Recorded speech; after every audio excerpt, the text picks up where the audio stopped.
Hello बच्चों, good morning. हम लोग आज पढ़ने वाले हैं किरण आरेख। अभी तक हम लोगों ने पढ़ लिया था कि कौन से दर्पण को क्या बोलते हैं, उत्तल दर्पण, अवतल दर्पण, परावर्तन। और इसके आगे हम लोग पढ़ने वाले हैं किरण आरेख। ठीक है।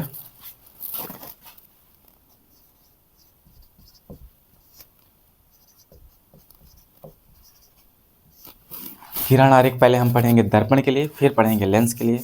मेरा नाम है अनिल और हमारा छोटा सा चैनल अथर्व एकेडमी पे आपका बहुत बहुत स्वागत है। चलिए सबसे पहले हम देखते हैं किरण आरेख में कि कौन सी किरण कहाँ से चलती है और कहाँ के लिए, कहाँ पर वो परावर्तित होकर मिलती है। तो सबसे पहले हम देखते हैं अवतल दर्पण के लिए। अवतल दर्पण को थोड़ा सा हम एक बार फिर से रिकॉल कर लेते हैं क्या क्या होता है। ये तुम्हारा हो गया अवतल दर्पण।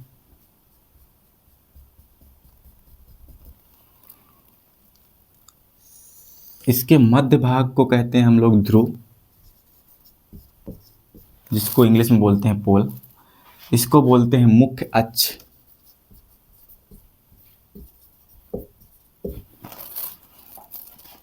ये होता है, ये किसी खोखले गोले का भाग होता है, अतः इसका केंद्र तुम्हारा क्या कहलाता है? वक्रता केंद्र।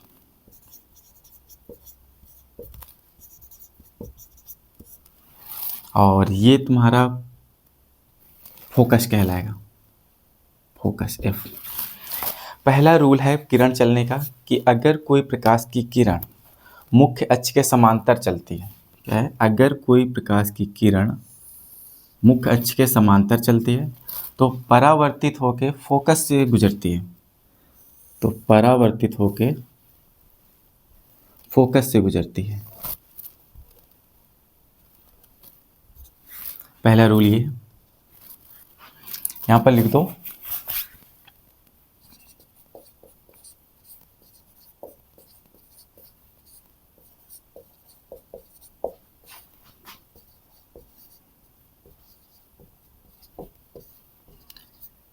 मुख्य अक्ष के समांतर चलती है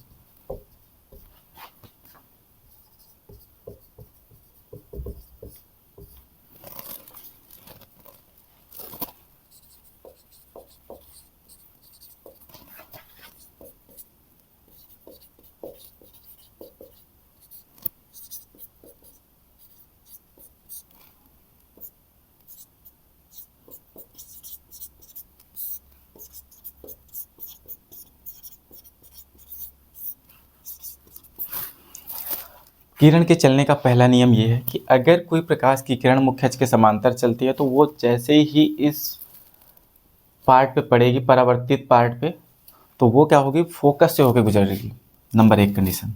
नंबर 2 कंडीशन क्या है? अगर कोई प्रकाश की किरण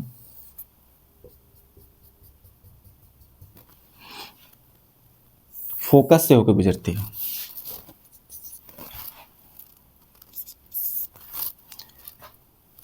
आपको पता है मैंने ये बताया था क्या है? ध्रुव है। ये तुम्हारा क्या है? मुख्य अक्ष है। ये आपकी फोकस और ये आपका वक्रता केंद्र। दूसरा नियम यह है कि अगर कोई प्रकाश की किरण फोकस से गुजरती है, देखो जैसे ही ये क्या होगा? परावर्तित पृष्ठ पे पड़ेगी तो ये मुख्य अक्ष के समांतर हो जाती है। दूसरी कंडीशन ये है, अगर कोई प्रकाश की किरण फोकस से गुजरती है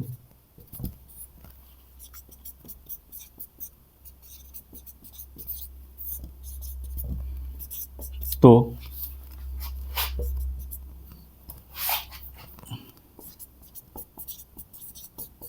परावर्तित होकर मुख्य अक्ष के समांतर हो जाती है।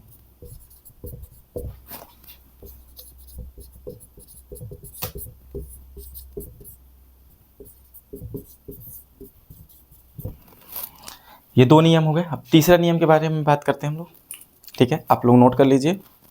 अपने नोट खुद से बनाइए ताकि अपने नोट जल्दी याद होते हैं और जल्दी आपके दिमाग में भी बैठते हैं।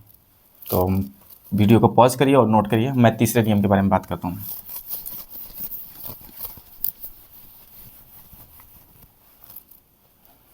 टेस्टर कम सही है।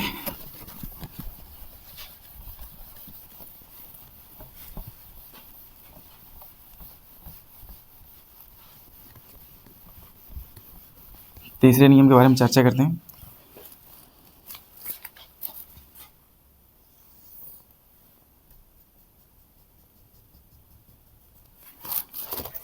वही चीज़ है, ये तुम्हारा क्या हो गया, ध्रुव, ये आपका हो गया फोकस, ये हो गया वक्रता केंद्र। तीसरा नियम ये कहता है कि अगर कोई प्रकाश की किरण वक्रता केंद्र से जाती है, वक्रता केंद्र मैंने इसके पहले वाले वीडियो पे बिल्कुल डिसाइड कर बिल्कुल बता दिया है। अगर आपको नहीं पता तो आप इसके पहले वाले वीडियो को देख के आइए ताकि सब कुछ बिल्कुल क्लियर रहे।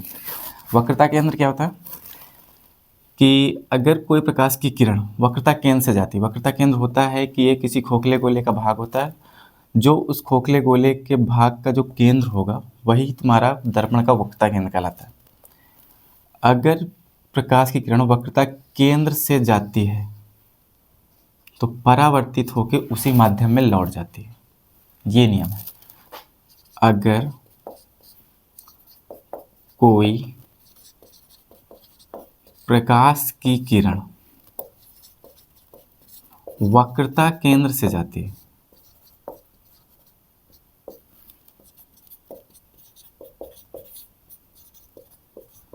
तो परावर्तित होकर उसी माध्यम में वापस लौट जाती है।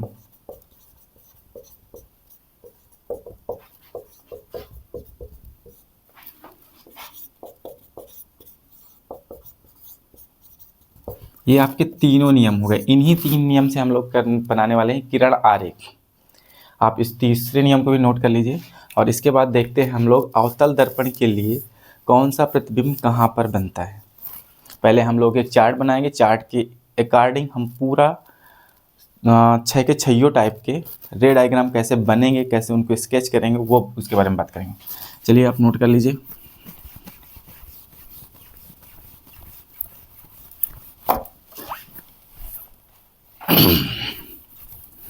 जब तक पेन या इरेज करने वाला यंत्र गिरता नहीं है तब तक वीडियो कंप्लीट नहीं होता है।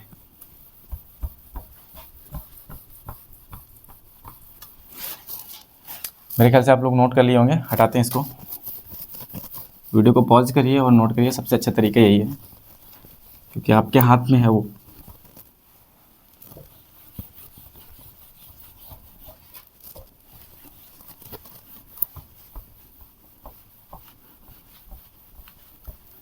अगर वीडियो आपको अच्छा लगे तो लाइक और सब्सक्राइब करते जाइए ताकि मेरा मनोबल टूटे नहीं और मैं इसी तरह मेहनत करता रहूं। चलिए अब हम लोग क्या करते हैं, अवतल दर्पण के लिए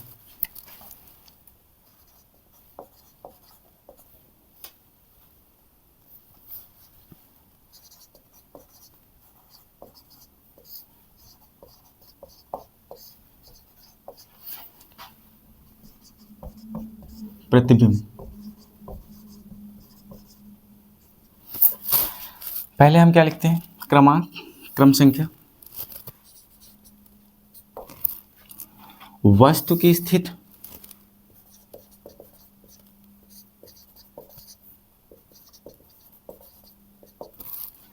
फिर क्या है, प्रतिबिंब की स्थिति,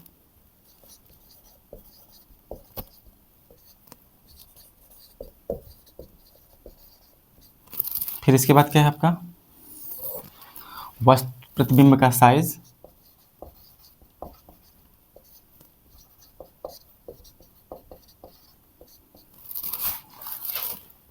प्रकृति,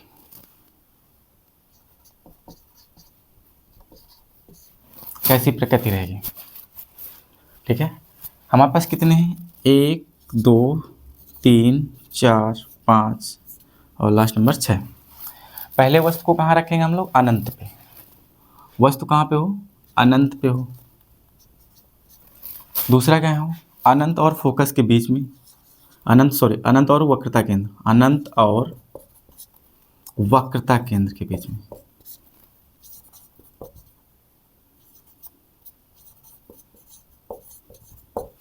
फिर वक्रता केंद्र,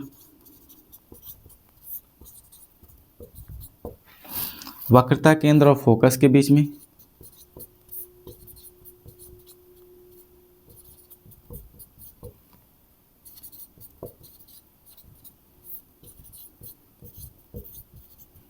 फिर कहाँ तुम्हारा आया फोकस पर,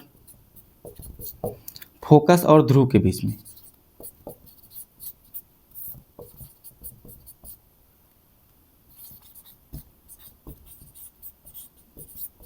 ये 6 कंडीशन है। तो पहला क्या है, पहली कंडीशन देखो,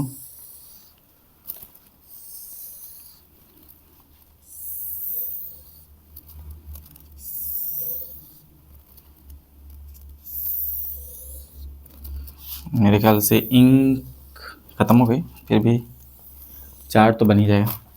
चलिए, जब अनंत पे हो, ज़्यादा दिमाग बिल्कुल नहीं लगाना, क्योंकि हमारे पास है ही नहीं तो लगाएंगे क्या। हमें उन्हीं दिमाग को यूज करना है जो हमारे पास अभी तक हमने जो ड्रा किया इसमें। इसके अकॉर्डिंग क्या है, फोकस कहाँ पास है, यहाँ अनंत है, तो इसको तुरंत आप पलट दीजिए, बिल्कुल यहाँ तक 5 नंबर को बिल्कुल पलट दीजिए, क्योंकि हमें कुछ नहीं पता है, हमें चार्ट बनाना और इसके अकॉर्डिंग हम लोग क्या करेंगे, फिगर बनाएंगे। फोकस, यहाँ क्या आ जाएगा आपके पास, फोकस, ठीक है। फिर कहाँ पर ये इसका प्रतिबिंब कहाँ बनेगा, वक्रता केंद्र और फोकस के बीच में, वक्रता केंद्र और फोकस के बीच। तीसरा कहाँ पर बनेगा, वक्रता केंद्र पर, उल्टा कर दीजिए बस। चौथा कहाँ, अनंत और वक्रता केंद्र के बीच में, अनंत और सी के बीच में, ठीक है। और फिर ये लास्ट वाला कहाँ बन जाएगा, अनंत पर। और इसको थोड़ा सा आपको याद रखना पड़ेगा। इसमें क्या है, जब फोकस और ध्रुव के बीच में होता है तो प्रतिबिंब आपका चला जाता है दर्पण के पीछे। कहाँ हो जाता है, दर्पण के पीछे, ठीक है। अब इसके बाद हमारा जब आता है इसका प्रतिबिंब का साइज क्या होगा, तो जब अनंत पे वस्तु होती है और फोकस पे बनता है तो ये बिंदु के समान होता है, बहुत छोटा, बहुत छोटा, या तो तुम कह सकते हो बिंदु के समान। तीसरा क्या होता है, वस्तु से छोटा रहता है, ये छोटा लिख सकते हैं, नॉट वस्तु से छोटा, छोटा या वस्तु से छोटा। अब वक्रता केंद्र पर जब भी वस्तु होगी वो क्या होगी, तुम्हारी वस्तु के बराबर प्रतिबिंब बनाएगी, वस्तु के बराबर। और ये क्या हो जाएगा, वस्तु से बड़ा। अनंत वाली तो अनंत में जब बनेगी तो हमें पता ही नहीं चलेगा, तो हम इसको लिख सकते हैं बहुत बड़ा। इसमें हम सिर्फ बड़ा लिख के छोड़ देते हैं क्योंकि ये दर्पण के पीछे का है, इसको हम जब बनाएंगे तो आपको बताएंगे। अब इसकी प्रकृति क्या होती है, देखो अवतल दर्पण में जितने भी प्रतिबिंब बनते हैं, छठी कंडीशन को छोड़ के सब इन्वर्टेड और रियल बनते हैं। इसको हम हिंदी में बोलते हैं कि ये तुम्हारे उल्टे और वास्तविक बनते हैं। कैसे बनते हैं, उल्टा और वास्तविक, सेम कंडीशन, उल्टा और वास्तविक, उल्टा और वास्तविक, उल्टा और वास्तविक। ये जो लास्ट वाली कंडीशन है ना, इसमें चीज़ें क्या हो जाती हैं, पलट जाती हैं। इसमें होता क्या है, सीधा, और जब कोई सीधी वस्तु होती है तो क्या होती है, आभासी, सीधा और आभासी। आप इस चार्ट डायग्राम को बना लीजिए और इसके बाद हम एक एक कंडीशन देखते जाते हैं, नंबर 1, नंबर 2, नंबर 3। हम पहले लेक्चर में 1, 2, 3 तीन हम देखेंगे और अगले लेक्चर में हम लोग इसके आगे का देखेंगे और न्यूमेरिकल देखेंगे। सेम टू सेम इसी से रिलेटेड आपको न्यूमेरिकल भी मिलेंगे। आप वीडियो को पॉज करिए और नोट करिए और हम लोग देखते हैं पहली कंडीशन के लिए जब वस्तु अनंत पर हो।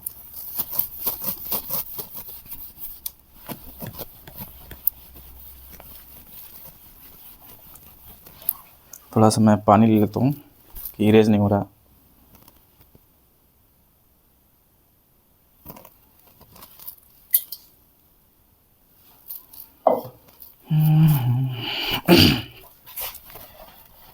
वीडियो बनाने में बड़ा हेजिटेशन रहती है, तो थोड़ा सा अभी जो क्वालिटी चाहिए वो क्वालिटी मिलती नहीं है।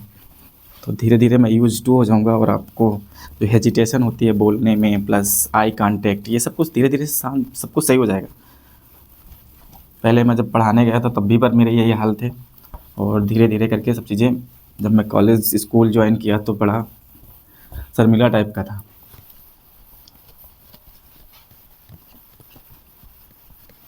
लेकिन क्या होता है ना, जब रोज़ रोज़ वही चीज़ करते रहो तो चीज़ें नॉर्मल लगने लगती हैं।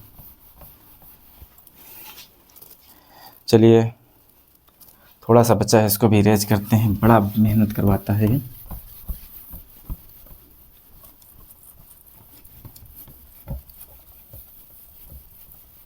पहली कंडीशन, अवतल दर्पण के लिए पहली कंडीशन क्या है? जब वस्तु अनंत पर हो। नंबर 1 क्या है? जब वस्तु अनंत,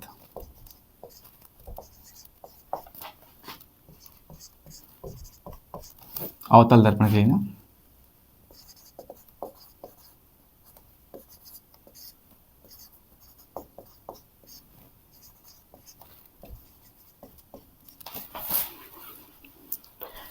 आ रहा पूरा? ओके ठीक है। अवतल दर्पण के लिए जब वस्तु अनंत पर हो। ओके चलिए हम क्या करते हैं, पहले अवतल दर्पण बनाते हैं। ये आपका अवतल दर्पण हो गया। अवतल दर्पण आपको सबको पता है डेफिनेशन। इसमें परावर्तक पृष्ठ क्या होता है? धंसा हुआ होता है। पॉलिश वाला पार्ट क्या होता है? उठा हुआ होता है। ये आपके हो गए मुख्य अक्ष, इसको हम बोलते हैं ध्रुव। और ये आपका हो गया फोकस, ये हो गया आपका वक्रता केंद्र। चलिए क्या मैंने बोला? जब वस्तु अनंत पर हो, अनंत पर जब भी वस्तु होगी कोई, तो उस पे जो प्रकाश की किरण आती हैं वो मुख्य अक्ष के समांतर आती हैं। क्या बोला मैंने? कि जब कोई वस्तु अनंत पर होती है तो जो उसकी प्रकाश की किरण होती है वो क्या होती हैं? बिल्कुल समांतर आती हैं, पैरेलल आती है मुख्य अक्ष के। ठीक है, पहली प्रकाश की किरण आई। और जब कोई प्रकाश की किरण क्या होती है? मुख्य अक्ष के समांतर चलती है, तो कहाँ से होकर गुजरती है? फोकस से होकर गुजरती है। हम ये रूल अभी अभी पढ़े हैं। ओके, दूसरी ये गई आपकी प्रकाश की किरण, ये भी कहाँ से होकर गुजरेगी? फोकस से। तो आपको ये पॉइंट मिला। प्रतिबिंब कहाँ बनता है? प्रतिबिंब जहाँ पर दो परावर्तित किरणें क्या करती हैं? एक दूसरे को कट करती हैं, वहाँ पर प्रतिबिंब बनता है। यहाँ पर लिख दो प्रतिबिंब की कंडीशन। प्रतिबिंब जब दो परावर्तित किरण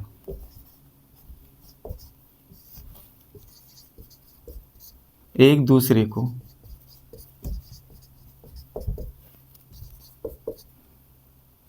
जिस बिंदु पर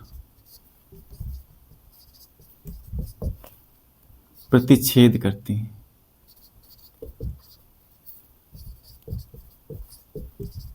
उस बिंदु पर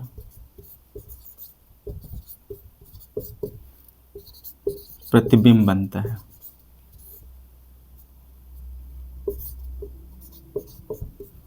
यह है प्रतिबिंब की कंडीशन। अब ये किरण आई आपकी, और फिर क्या हुआ? ये जैसे ही हमारा अवतल दर्पण पर पड़ी तो ये कहाँ से होके जाएगी? मुख्य अक्ष के समांतर है तो फोकस से होके जाएगी। दूसरी प्रकाश किरण गई, वो भी फोकस से होके गई। और ये दूसरे को कट कहाँ कर रहे हैं? फोकस पे। आप चार्ट उठा के देखिए, उस पर भी यही लिखा हुआ है। ठीक है, अब हम बना के भी इसको एक्सप्लेन कर रहे हैं कि आपको कहाँ पर बनेगा प्रतिबिंब? फोकस पे। और ये कैसा रहता है? ये रहता है आपका उल्टा और वास्तविक। ओके, और क्या होता है ये? इसका साइज क्या होता है? आप देख ही रहे हैं, बिंदु के समान है, बहुत छोटा है, बहुत छोटा। चलिए इसको ड्रा कर लीजिए, इसके बाद मैं अपने मार्कर को इंक पिला लेता हूँ। और इसके बाद आपका आता है जब वस्तु कहाँ पर हो?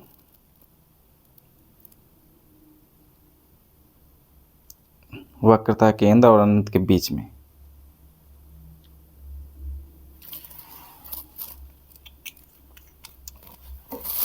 आपने नोट कर लिया होगा। अब हम इसको इरेज करते हैं, अगली कंडीशन देखते हैं।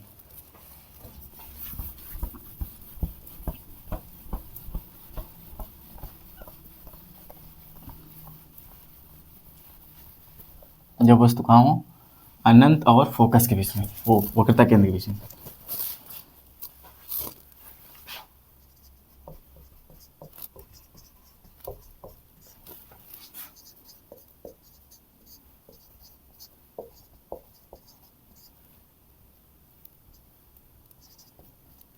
देखो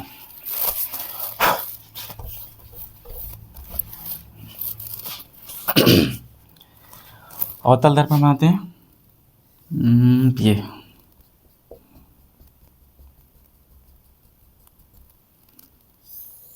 ये आपका हो गया मुख्य अक्ष, ये आपका हो गया ध्रुव,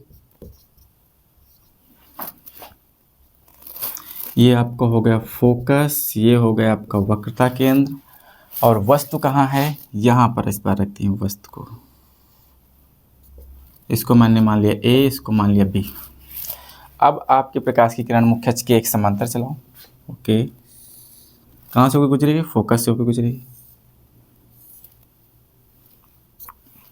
दूसरी प्रकाश की किरण को कहाँ से चला लो, वक्रता केंद्र से चला लेते हैं। अब वक्रता केंद्र की कंडीशन क्या होती है, जिस डायरेक्शन में जाती है उसी डायरेक्शन में क्या हो जाती है, वापस आ जाती है। अब देखिए इन दोनों को, जैसे ये प्रकाश किरण गई, परावर्तित हुई, फोकस से गुजरी, दूसरी प्रकाश किरण कहाँ से गई, वक्रता केंद्र से गई, उसी माध्यम में वापस लौटी। तो ये लौटी भी है ना, परावर्तित भी किरण है ये। तो इस बिंदु पर ये क्या करेगी, कट करेगी। तो इसका प्रतिबिंब ना ये बनेगा आपका, ये बनेगा तुम्हारा ए डैश बी डैश। अब आप यहाँ पर गौर कर सकते हैं कि ये क्या हो रही है, इन्वर्टेड बन रही है, उल्टा बन रही है। और वस्तु का साइज क्या है, वो वस्तु के साइज से प्रतिबिंब का साइज क्या है, छोटा है। तो यहाँ पर हम लिखेंगे कैसा है इसका साइज, वस्तु के साइज से प्रतिबिंब का साइज क्या है, छोटा है।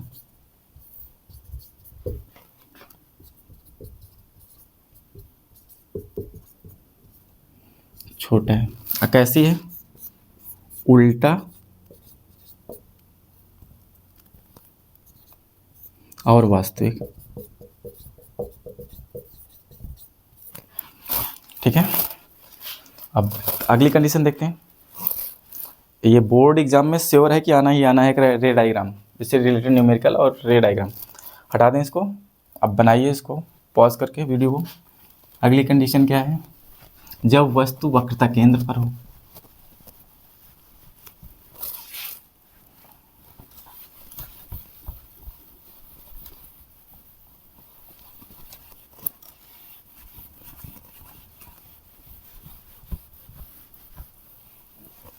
चार्ट में भी देखते जाइए, चार्ट में बिल्कुल मैच करेगा आपको, जैसे जैसे आपने लिखा है। जब वस्तु कहाँ हो, वक्रता केंद्र पर।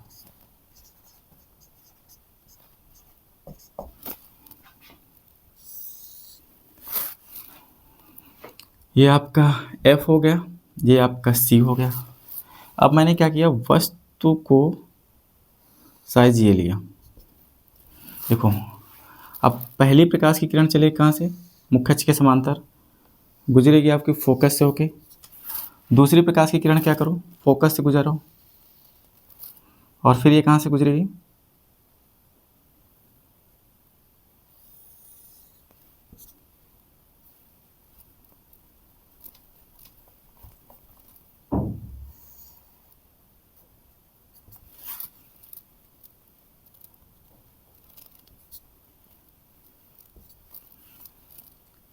इसी है आपका A B, A dash B dash.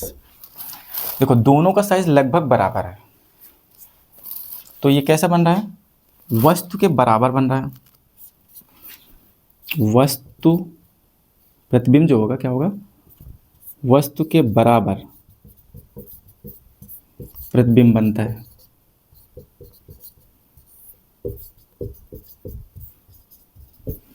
और कैसे बनता है, उल्टा और वास्तविक।